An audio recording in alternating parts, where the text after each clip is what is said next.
Imagine drinking beef. Not soup, not gravy. Beef in liquid form.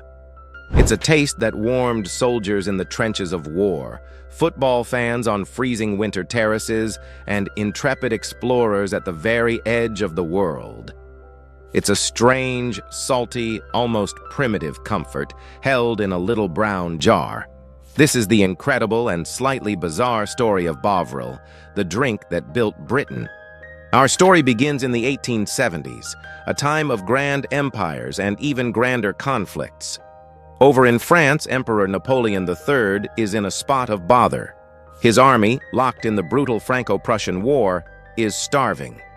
He issues a desperate, almost impossible demand.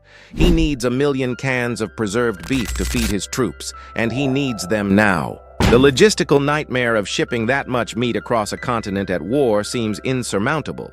But crisis, as they say, is the mother of invention. And stepping into this moment is a canny Scotsman named John Lawson Johnston. A chemist by trade, he looks at the problem not as a butcher, but as a scientist. Instead of sending literal tons of heavy, perishable meat, he comes up with a revolutionary idea. He creates a concentrated beef extract, a thick, dark, treacly paste that could be turned into an instant, nourishing broth with just a kettle of hot water. It was potent, savory, and remarkably easy to ship. He called it, rather straightforwardly, Johnston's fluid beef. It did the job, but it hardly rolled off the tongue. But then came a stroke of marketing genius that would transform his humble creation into a household name. He decided to rebrand. He needed a name that wasn't just descriptive, but powerful. Something that captured the spirit of the age. He took two strange, almost mystical words. First, bove, from the Latin word bos, meaning ox. Simple enough. It spoke of strength, of the land, of primeval power. And second, vril. This was the truly bizarre part. He borrowed it from a popular Victorian science fiction novel, The Coming Race, which described a mysterious, all-powerful energy source, a life force that could heal, destroy, and animate. Put them together and you get Bovril, strength from the ox. It sounded modern, scientific, almost magical. It promised not just a meal, but vitality itself. And Victorian Britain, obsessed with progress, science, and self-improvement, absolutely lapped it up. By the 1880s, Bovril wasn't just a foodstuff, it was a phenomenon. It became the original British energy drink, long before anyone had heard of caffeine shots or protein bars. Soldiers drank it for courage. Doctors prescribed it to invalids to restore their strength. Factories, schools, and hospitals all stocked it by the crate load. The advertising was bombastic, confident, and utterly shameless. Adverts didn't just suggest it was good for you, they claimed it gave you power, strength, and even a touch of divine protection. One famous and rather audacious poster showed the Pope himself holding a cup of Bovril with the caption, "The two infallible powers." You have to admire the cheek.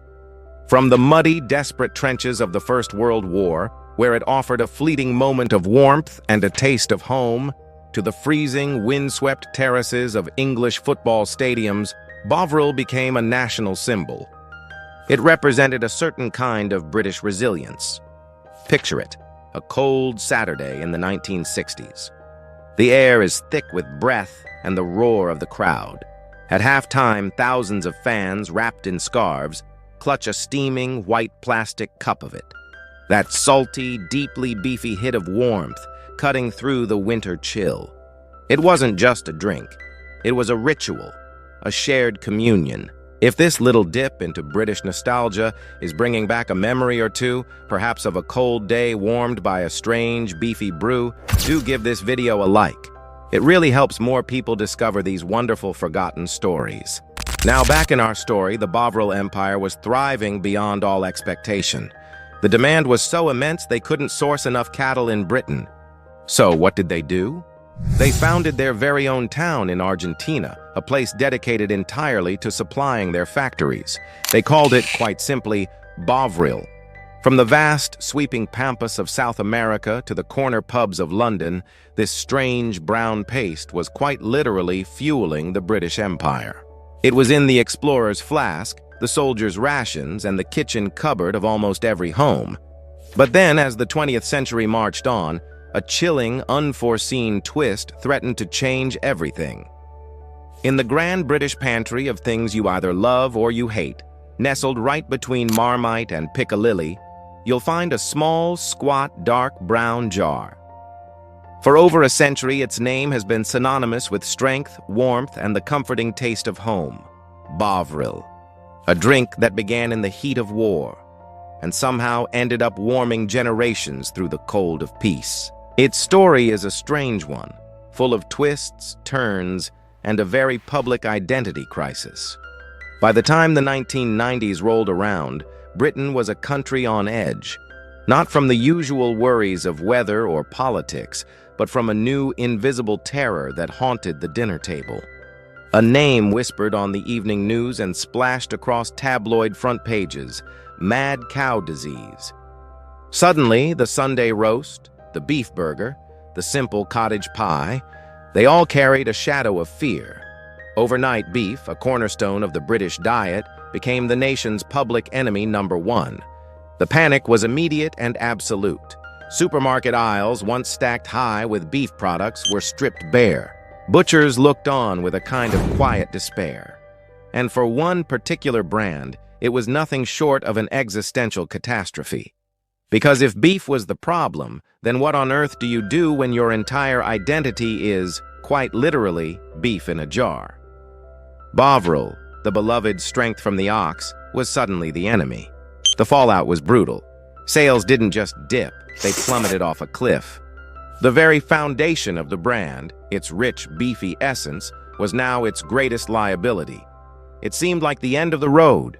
To survive, the company had to make a decision so radical, so utterly unthinkable, it felt like a betrayal of its own history. They made a shocking move. They took the beef out of Bovril. For the very first time in its long and storied life, Bovril was made entirely vegetarian. The ox, its proud mascot and namesake, was gone.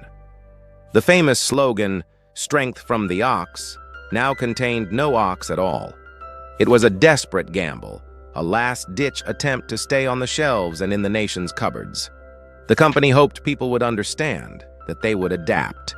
They were wrong. The reaction from its fans wasn't just disappointment, it was pure, unadulterated outrage. Letters written in spidery, indignant script poured into the company's headquarters.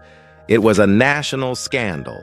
At football stadiums across the country, where Bovril was as much a part of the match-day ritual as the halftime pie, fans protested. Holding up their steaming cups, they bemoaned the new, weaker flavor. This wasn't their Bovril. This was an imposter. To them, it felt like losing more than just a drink. It felt like a piece of Britain itself was being erased, like tearing down a familiar landmark or changing the words to a national song. This was the taste of their childhoods, the smell of their grandparents' kitchens, the one thing that could warm you to the bone on a miserable, rain-soaked Tuesday night in Stoke. And now, it was gone. But here's the twist in the tale. While the old guard mourned the loss of their beefy brew, something unexpected happened. The new vegetarian Bovril started to find a new audience. It was milder, less intense. It was easier to spread on toast, melting into the butter without the slightly gritty texture of the original. And, in a stroke of accidental genius, it suddenly appealed to a growing number of vegetarians and those looking for healthier options. It perfectly, if unintentionally, fit the new dietary trends of the era. Quietly, almost without anyone noticing, Bovril had reinvented itself for a new generation. Then, in 2006, as the fears of mad cow disease finally began to fade into memory, the story came full circle. The beef returned. The original, robust, salty flavor was back. But instead of replacing the vegetarian version, the company made a clever choice. They decided to keep both. Today, the two Bovrils exist side by side. The version you get often depends on where you buy it. In most supermarkets, you'll find the classic beef extract. But in many football grounds, it's the vegetarian yeast extract that fills the paper cups, a quiet legacy of that turbulent time. And though it might not be the household staple it once was, for countless Brits, the very word Bovril still represents home. It's the unmistakable taste of frosty match days, huddled in the stands with your dad, the steam warming your face. It's the memory of grandparents' kitchens, of a thick, dark layer spread on hot buttered toast on a day off school. It's a flavor that transports you back to a Britain before central heating, when a hot drink was the only defense against the damp chill that settled deep in your bones. Even now, if you walk through the turnstiles at a football ground anywhere from Portsmouth to Perth, you'll find it. Served in those simple paper cups, steaming and dark, tasting exactly as it did 50 years ago, or at least close enough. Because Bovril isn't just a drink. It's a story of survival, the story of a brand that faced extinction and found a way to carry on, the story of a nation that weathered a crisis and learned to adapt, and the story of a memory, sealed in a little brown jar, that simply refused to fade. Did you ever drink Bovril at a football match? Or remember your nan spreading it on toast? Share your memories in the comments. We read every one of them. And if you love these lost British stories, don't forget to like, subscribe, and join BritEcho Nostalgia for more journeys through the past.